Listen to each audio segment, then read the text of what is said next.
Very good morning to everyone, and thank you for tuning in to the Sandton Amateur Radio Club Bulletin this morning, the 1st of March 2026, which is also the first day of autumn.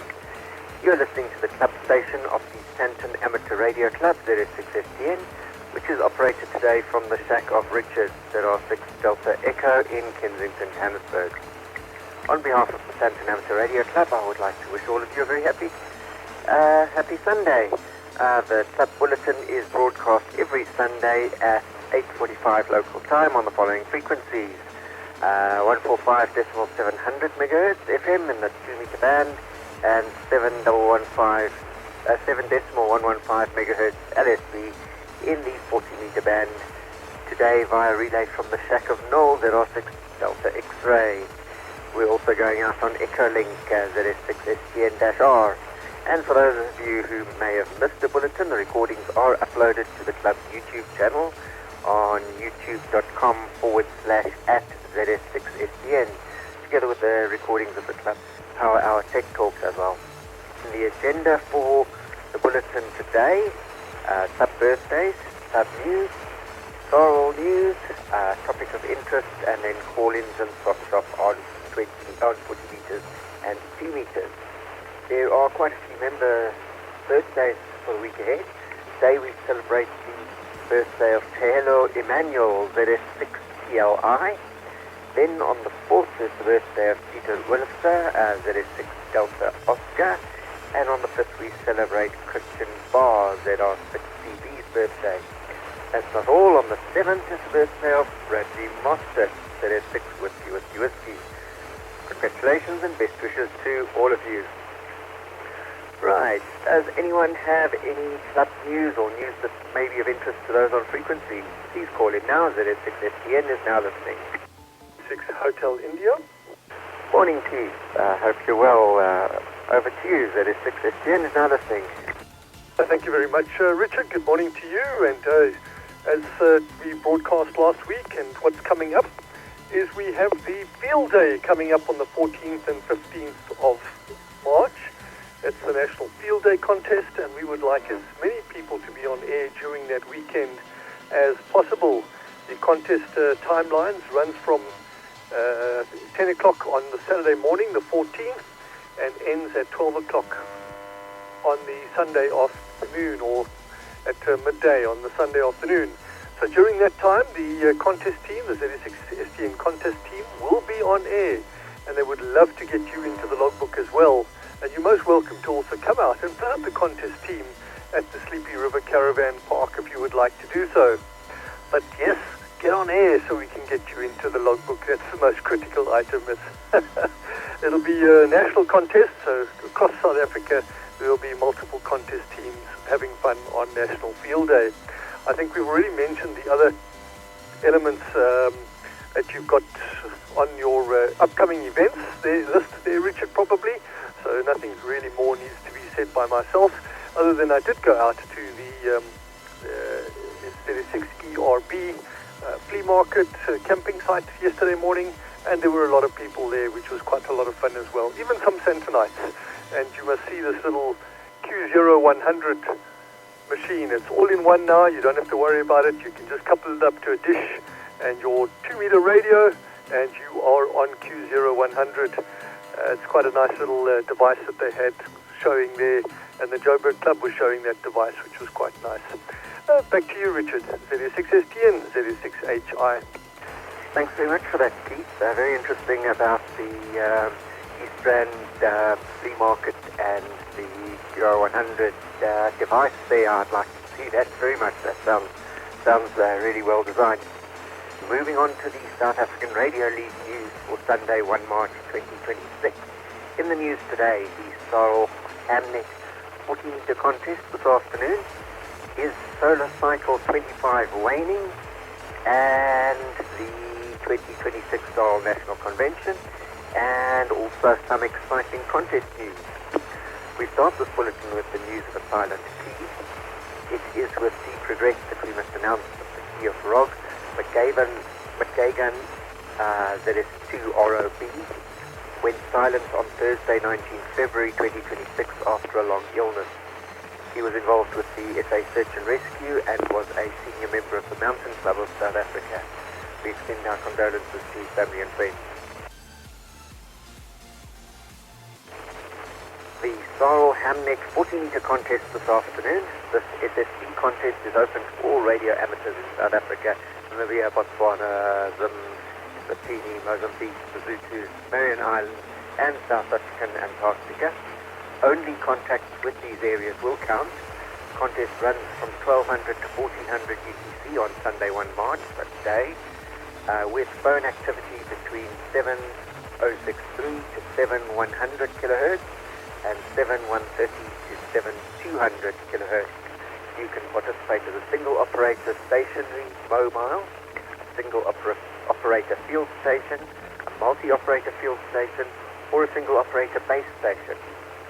The exchange is a realistic RS report followed by a 3-figure number as per your category of participation. Scoring consists of points accumulated from all contacts multiplied by a multiplier. Submit your log sheet by Friday the 6th of March 2026, detailed in the 2026 Sarl Contest Manual. ICASA spectrum fees for 2026-2027 on Wednesday 25 February, the Sarl Secretary sent out a Sarl communication about the ICASA spectrum license fees. There are two groups of radio amateurs. The first are those who manage their own licenses, and the second group are those amateurs whose licenses are managed by the Sarl. The procedure for each group is different, so please read the communication carefully. If you did not receive it, check your spam folder, look at page 8 of the March Radio ZS, or request a copy from secretary@sarl.org.za. Is Solar Cycle 25 waning? On 23, 24 and 25 February there were no sunspots. This week brought the first spotless days since 2022. This breaks an uninterrupted 4 years of non-stop sunspot activity. It is an early warning of solar minimum, the low point of the 11-year solar cycle. During years around solar minimum, whole months can go by without a single sunspot, racking up dozens of spotless days in a row.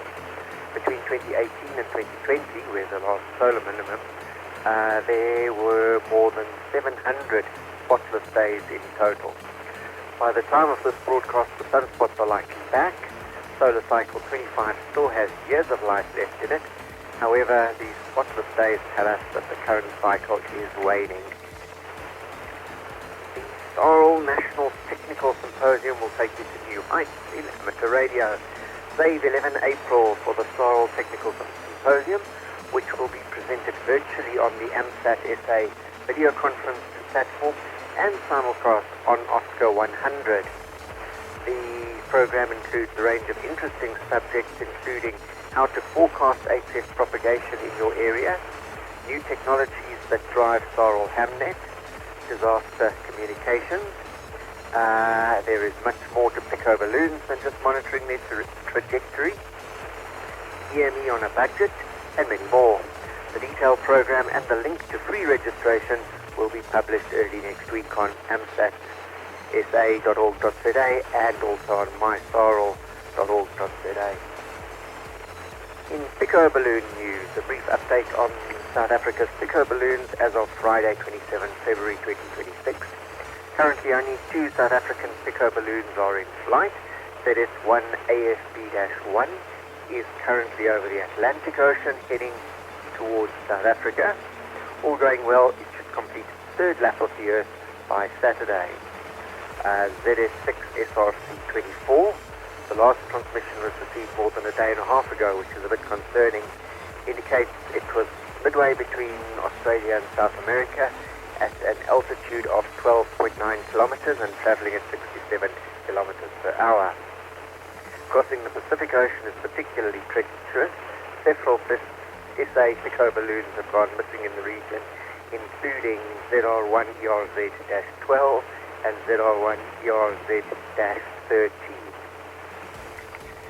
The 2026 Sarl National Convention at 18:30 on Friday, 1 May, says, the Port Elizabeth Amateur Radio Society will welcome you to the 2026 National Convention at the Boma at the Willows Resort in PE. There will be gin and tonic and wine sponsored by Meridian, Minewood, and Fitch and Leeds. You're also welcome to bring your own drinks. Registration will start at 8 a.m. on Saturday the 2nd of May in the foyer of the conference centre with tea and coffee to start your day. The AGM will start at 9 and the Partners program will also start at 9 and consists of a visit to the South African Foundation for the Conservation of Coastal Birds, CANCCOB. With a chance to feed penguins, Bears will provide a burry roll for lunch, and at 1400 there will be a talk and demonstration of meshcore wine. The registration form for the National Convention is available on the MySorrel website, so click on the link and fill in your details. Friday evening costs 150 Rand per person, and Saturday evening 250 Rand per person. The 2026 Sorrel National Convention booklet and the electronic proxy form will be available on Thursday, 2nd of April. There are various accommodations options to choose from: chalets, cottages, rondavels, bungalows, caravans and camping. Visit the website thewillowspe.co.za for all the information. The National Convention takes place over a long weekend, so book early. You can also book at Pine Lodge, that's pinelodge.co.za, which is about 9 kilometres from the Willows, or make use of many of the accommodation web pages. In club news, the Council has approved the application for affiliation of the Cape Coast Radio Club, situated in Plettenberg Bay. The Council wishes the club all the best in its activities. That's great, a new club starting up. Contest news. Sunday, 8 March is International Women's Day, and to celebrate this day you can participate in the Sorrel YL QSO party from 1400 to 1500 UTC. That's on Saturday, 7 March. It is a CW and phone QSO party on the 40-meter band, and the exchange is a realistic RS or RSC report and YL or OM. Rules are in the 2026 Sorrel contest manual. Join us on Sunday, 8 March for a special International Women's Day YL POTA party. This event is open to all female amateur radio operators and enthusiasts, regardless of POTA experience. Activate a park during the 24-hour event window. You are encouraged to wear pink in support of the day. Submit your POTA activations to the POTA database and share your experiences with other participants. Connect with other YLs from around the world. Learn more about POTA and how to get involved. You can read more on page 27 of the March Radio ZS. The Sorrel National Field Day weekend is nearly here, as we've mentioned. Are you getting ready to hit the airwaves? The countdown is on, and with just a little time left to prepare, the Sandton Amateur Radio Club, that is ZS6STN, is gearing up for an unforgettable weekend on 14 and 15 March 2026. We would love nothing more than to catch your signal and log your call as part of the National Field Day Fund. Consider this your friendly nudge and reminder to join the action. Whether you are diving into the competitive spirit or simply hopping on air for a chat, you are part of what makes Field Day such a vibrant mix of camaraderie, challenge and pure radio enjoyment. ZS6STN will be out in the field, antennas up and ears open, ready to contact you. With only 3 weeks to go, the excitement is building, and the Sandton Amateur Radio Club wishes every operator a fantastic, memorable and contact-filled National Field Day weekend. This is one of our premium events that happens twice a year, and we operate from the Sleepy River Caravan Park out near Hakepoort. So if you are interested, please do join us. Reach out if you want more info on the venue or our activities. In the propagation report, Hannes ZP reports that the solar activity is expected to be at low to moderate levels during the week. There are currently 3 sunspot regions with simple magnetic configurations visible. There is a high probability for C-class and a low to moderate probability for M-class solar flares. If you want to do your own frequency predictions, the expected effective sunspot number for the week will be around 71. The 30 to 10 meter bands may provide some good DX fun, especially in the late afternoon. Please visit the website spaceweather.sansa.org.za for further information. Right, a diary of upcoming events. Today is the Sorrel Hamlet 40-meter simulated emergency contest, as well as the North American RTQI QSO party. On the 7th of March is the Sorrel YL QSO party, and also the West Strand food sale. Something else to put in your diary there. The 7th and 8th of March is the ARRL International GX SSB contest, and also 8th of March is International Women's Day and the YL Parks on the Air event. The 14th to 15th of March is the Sorrel National Field Day. The 16th of March is the start of the Sorrel Equinox 6-meter challenge. And on the 21st of March is the Sorrel Saturday 20-meter club contest. This concludes the Sorrel part of our bulletin for this morning. You're listening to a news bulletin written by Hannes Enslin, ZS6JDE, and proofread by Dave Rees, ZS1DFR. Today's topic of interest is not radio related at all. Hi. In 1892, a Kentucky farmer spoke through the earth itself. No wires, witnesses, a newspaper, a monument followed. 130 years later, he is still called the inventor of radio, except he wasn't. His real invention worked, and it slowly destroyed his life. The only problem, he didn't actually invent radio. His technology was something else entirely, something remarkable, something ahead of its time, but fundamentally different from the electromagnetic waves that carry every broadcast, every Wi-Fi signal, every cell phone call you've ever made. The story of Nathan Beverly Stubblefield is one of the strangest in the history of American inventions. A man who achieved something genuinely extraordinary was celebrated for it and then destroyed himself, not because he was cheated or forgotten, but because of demons that came from within. Nathan B. Stubblefield was born on November 22nd, 1860 in Callaway County, Kentucky, the second of 7 sons. His father, William Captain Billy Stubblefield, was a Confederate Army veteran and lawyer. His mother, Victoria Bowman, died of scarlet fever when Nathan was 9, and his father died when he was 14, leaving him an orphan.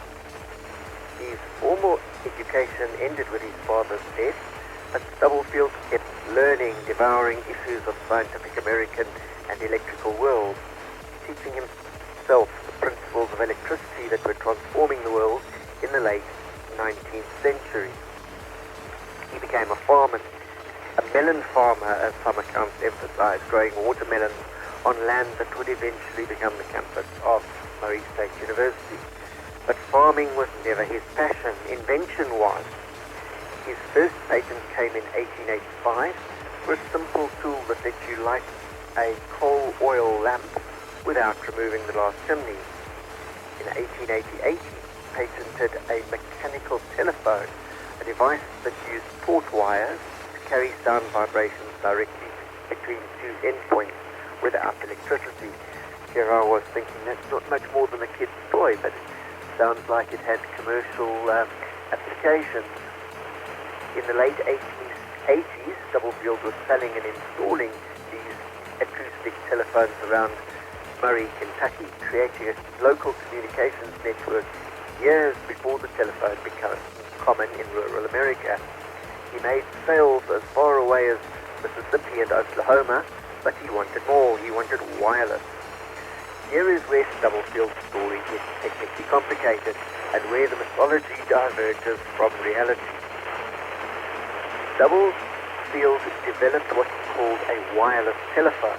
It worked. Witnesses testified to that, and newspapers verified it. The device transmitted human voice between 2 points with no visible connection. question is, how did it work? Modern analysis of Stubblefield's patents and demonstrations conducted by engineers in the 1970s and later concluded that his system used one of two methods, neither of which was radio. His early devices used ground conduction. He would bury electrodes in the earth and pass electrical current through the soil itself. Voice signals traveled through the ground, not through the air.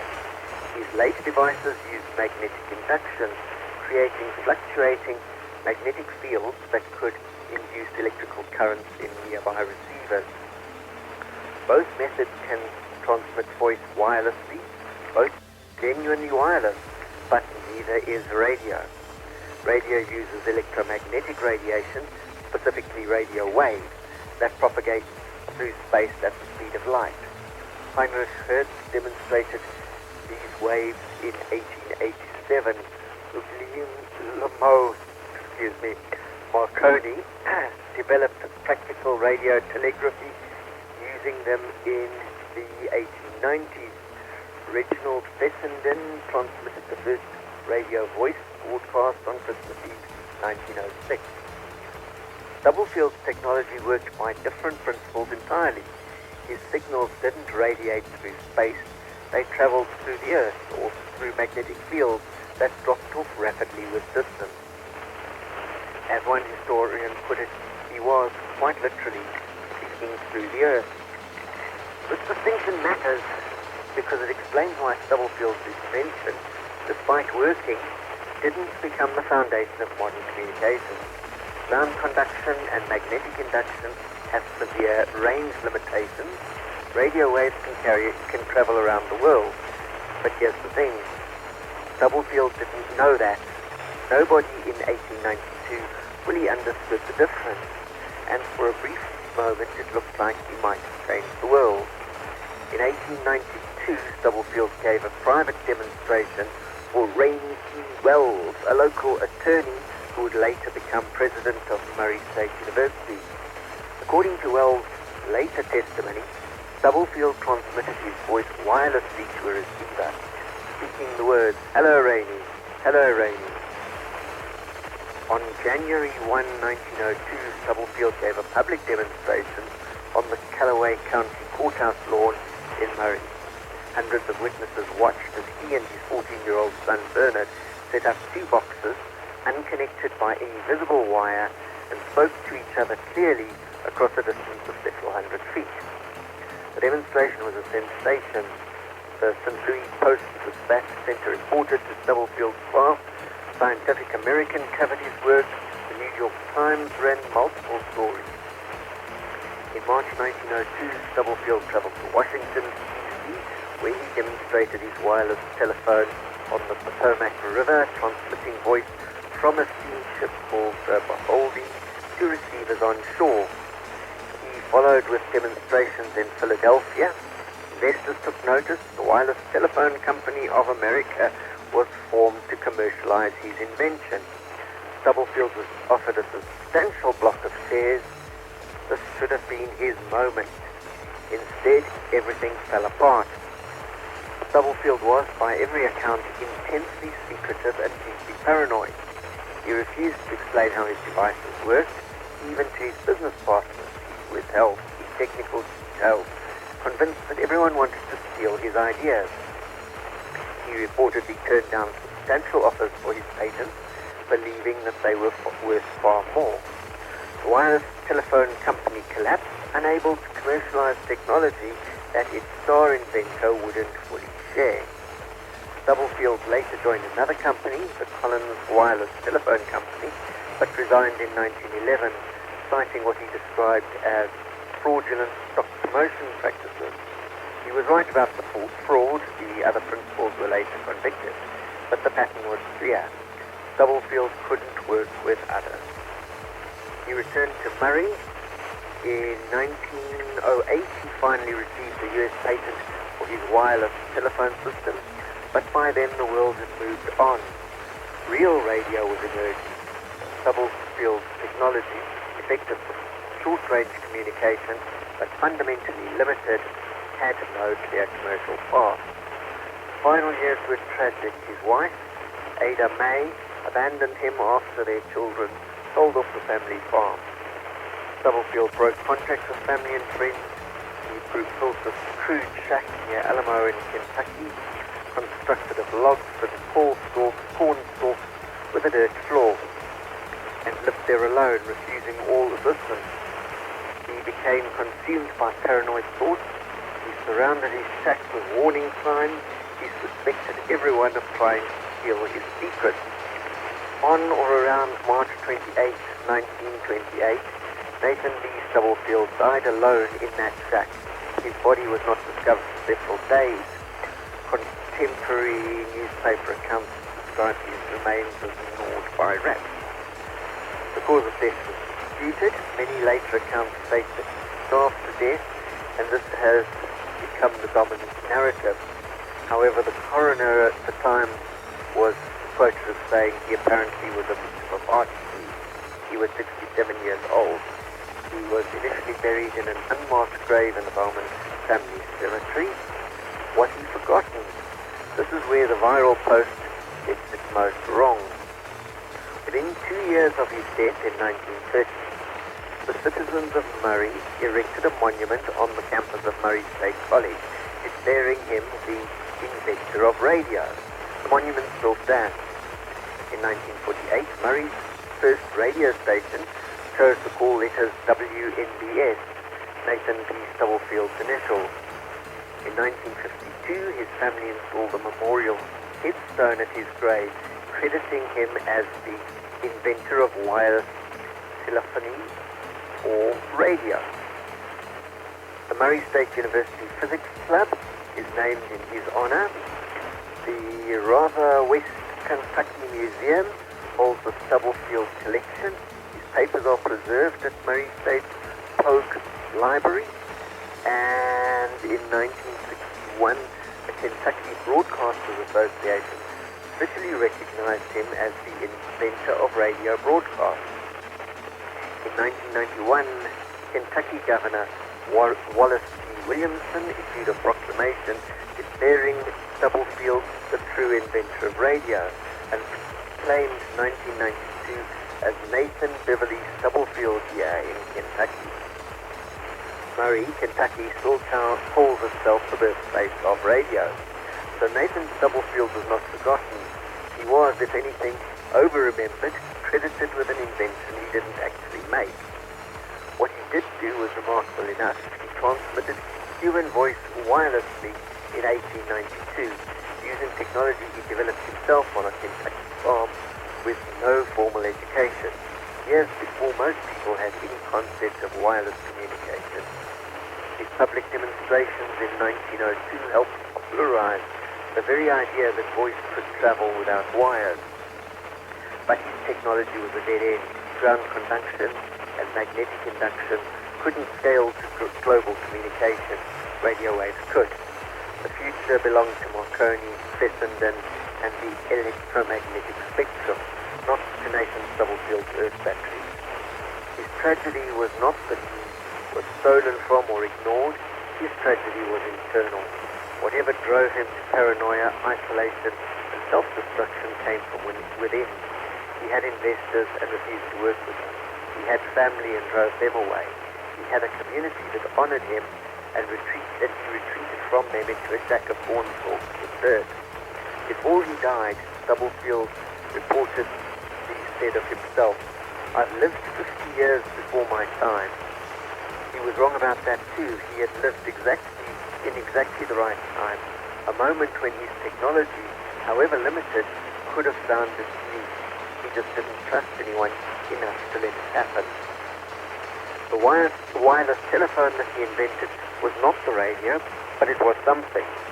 The man who invented it was not forgotten. He was, and remains, a legend in Murray, Kentucky. A complicated legend, more myths than history, but a legend nevertheless. His monument still stands on the campus where his farm once was. His initials still call out from the radio station's signal. His name is still invoked, still debated, still remembered.